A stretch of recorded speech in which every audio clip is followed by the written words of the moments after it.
दोस्तों, हम में से काफी सारे लोगों को इन्वेस्टिंग तो करनी है, लेकिन हमारे पास उसके लिए इनफ नॉलेज नहीं होता है। हम अपने इमोशंस को कंट्रोल नहीं कर पाते और अक्सर गलत डिसीजन ले लेते हैं, या फिर हम अपने जॉब, फैमिली और पर्सनल लाइफ में इतने बिजी हैं कि हमें स्टॉक मार्केट चेक करने का टाइम ही नहीं मिलता। इस केस में SIP आपकी हेल्प कर सकती है। SIP का फुल फॉर्म होता है सिस्टमेटिक इन्वेस्टमेंट प्लान। इसकी हेल्प से आप बिना किसी नॉलेज के इन्वेस्टिंग स्टार्ट कर सकते हो। इसमें ना तो आपका एक भी सेकंड का टाइम जाएगा और ना ही आपको स्टॉक मार्केट्स के अप्स एंड डाउन को मॉनिटर करना होगा। इस वीडियो में मैं आपको SIP का पूरा नॉलेज दूंगा। मैं आपको बताऊंगा कि किस तरह से आप SIP की हेल्प से फॉर्चून बिल्ड कर सकते हो।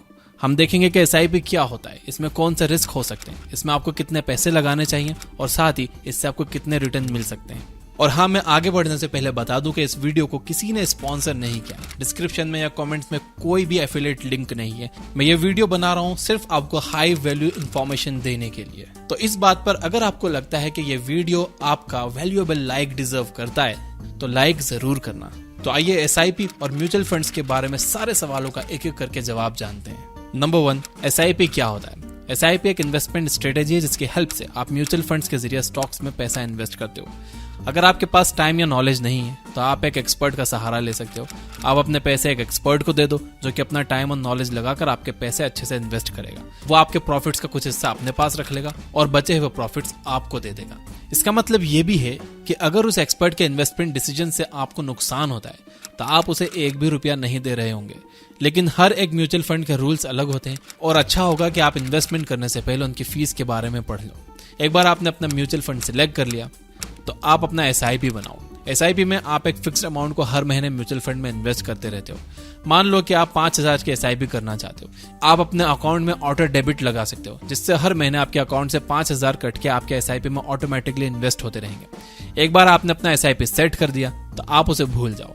अब वो हर महीने आपके अकाउंट से डेबिट होता रहेगा और आप आराम से अपनी जॉब, अपने बिजनेस या अपनी पढ़ाई पर फोकस कर सकते हो। नंबर 2, कौन सा म्यूचुअल फंड बेस्ट होता है? म्यूचुअल फंड्स दो तरह के होते हैं, एक्टिवली मैनेज्ड फंड्स और पैसिवली मैनेज्ड फंड्स। जैसा कि आप नाम से ही समझ गए होंगे, एक्टिवली मैनेज्ड फंड में एक एक्सपर्ट लगातार अपनी नॉलेज और मार्केट के मूवमेंट्स के हिसाब से पैसे इन्वेस्ट करता रहता है। दूसरी तरफ पैसिवली मैनेज म्यूचुअल फंड्स में आप पैसे लगाकर भूल जाते हो और उसे 10-15 साल के बाद ही निकालते हो।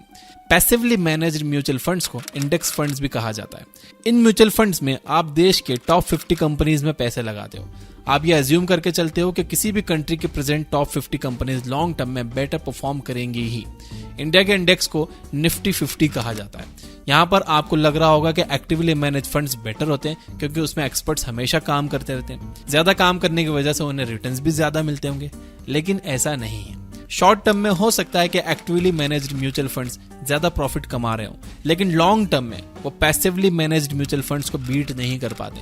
एक स्टडी में पाया गया है कि पिछले 20 सालों में 85% actively managed mutual funds index funds को बीट नहीं कर पाए। इसका मतलब ये है कि अगर आप इंडिया के टॉप 50 कंपनीज में पैसा लगाकर उसे 20 साल के लिए छोड़ दो और दूसरी तरफ एक्टिवली मैनेज्ड म्यूचुअल फंड में 20 साल के लिए पैसा लगाते रहो तो इसके चांसेस बहुत हाई हैं कि आपको फर्स्ट केस सिनेरियो में ज्यादा प्रॉफिट्स मिलेंगे। सिर्फ 15% एक्टिवली मैनेज्ड म्यूचुअल फंड्स ही इंडेक्स को बीट कर पाते हैं, लेकिन ये 15% भी नेक्स्ट 20 साल में इंडेक्स को बीट कर पाएंगे या नहीं, इसकी कोई गारंटी नहीं है। इनफैक्ट वॉरेन बफेट खुद कहते हैं कि अगर उन्हें अपनी इन्वेस्टिंग जर्नी फिर से स्टार्ट करनी होगी तो वो इंडेक्स फंड्स के साथ ही करेंगे। नंबर 3, SIP की हेल्प से आपको कितने रिटर्न्स मिल सकते हैं? आपको कितने % का रिटर्न मिलेगा ये 3 मेन फैक्टर्स पर डिपेंड करता है।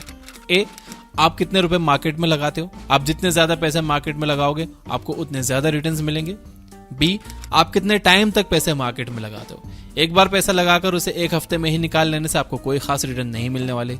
दूसरी तरफ अगर आप 20 साल तक हर महीने अपने SIP भरते रहते हो तो आपको अच्छे खासे रिटर्न्स मिल सकते हैं। C, मार्केट की कंडीशंस कैसी है।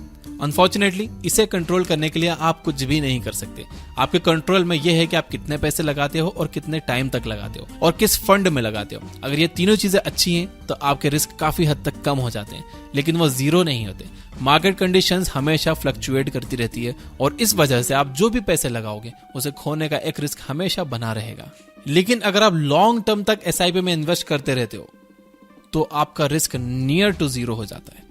अब मान लो कि आप 5,000 के SIP करते हो और आपको हर साल 12% के रिटर्न्स मिलते हैं, तो ऐसे में 20 साल के बाद आपको कितने रिटर्न्स मिलेंगे?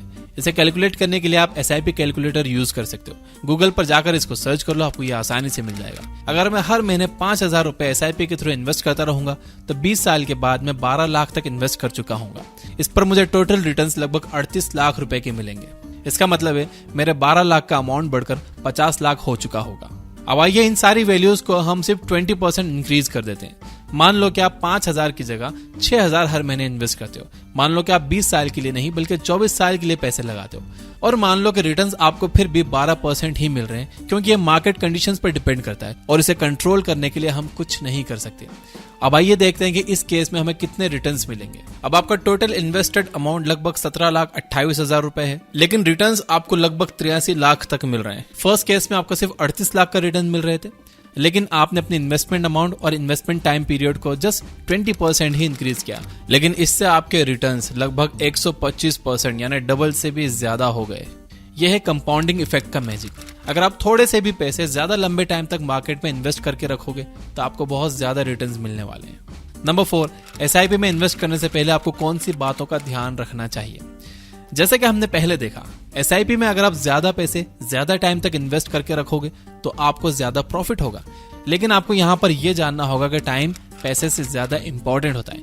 मतलब अगर आप थोड़े से पैसे ज्यादा टाइम के लिए लगाओगे तो आपको अच्छे प्रॉफिट्स मिलेंगे, लेकिन अगर आप बहुत सारे पैसे थोड़े से टाइम के लिए लगाओगे तो इससे आपको कोई फायदा नहीं होगा। मैंने अपने दोस्तों की SIP जबरदस्ती शुरू करवाई है कि यार तुम शुरू करो, 20 साल बाद दुआएं दोगे मुझे। तो मैं आपको भी कह रहा हूँ कि अगर आप 500 रुपए से शुरू कर सकते हो ना, तो 500 रुपए से SIP शुरू कर दो। अगले साल उसे 10% बढ़ाकर 550 रुपए कर देना, लेकिन शुरू करो। 20 साल बाद आप भी मुझे दुआएं दोगे। जितनी यंग एज में आप SIP करना शुरू कर दो, उतनी जल्दी आप फाइनेंशियली फ्री हो जाओगे और जिंदगी भर सिर्फ पैसे के पीछे ही नहीं लगे रहोगे यार। लाइफ एंजॉय करने का भी टाइम मिलेगा, घूमने फिरने का टाइम मिलेगा, फैमिली के लिए टाइम मिलेगा। So start as early as possible. और इसके साथ ही आप अपना एक इमरजेंसी फंड भी तैयार करते रहो, ये बहुत जरूरी है। अपने 6 महीने के एक्सपेंसेस कैश में अपने पास रखो। अगर कल आपके घर में किसी की तबीयत कुछ ज्यादा खराब हो गई, या आपको आपकी जॉब से निकाल दिया गया, या फिर आपके बिजनेस में लॉस होने लगा, तो कम से कम आप 6 महीने के लिए सिक्योर रहोगे।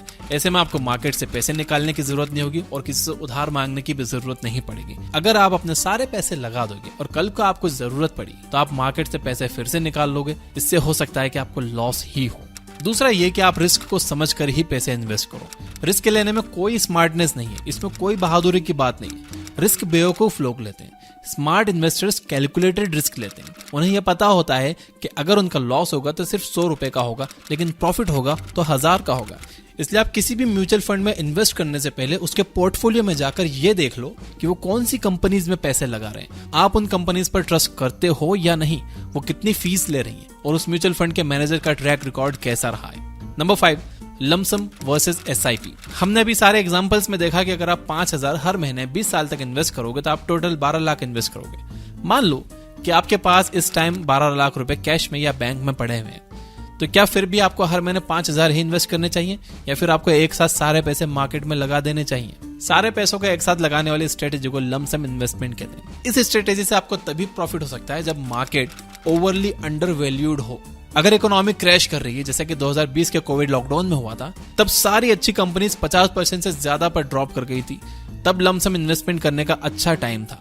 मैंने भी किए थे और बहुत अच्छे रिटर्न्स बनाए। प्रॉब्लम यह है कि अब ऐसा मौका नेक्स्ट टाइम कब आएगा कोई नहीं बता सकता, और अगर आप मार्केट के ओवर वैल्यूड होने पर सारे पैसे इन्वेस्ट करोगे तो आपको लॉस ही होगा। दूसरी तरफ हर महीने 5,000 इन्वेस्ट करने से आप मार्केट में कंटिन्यूअसली पैसे लगा रहे हो।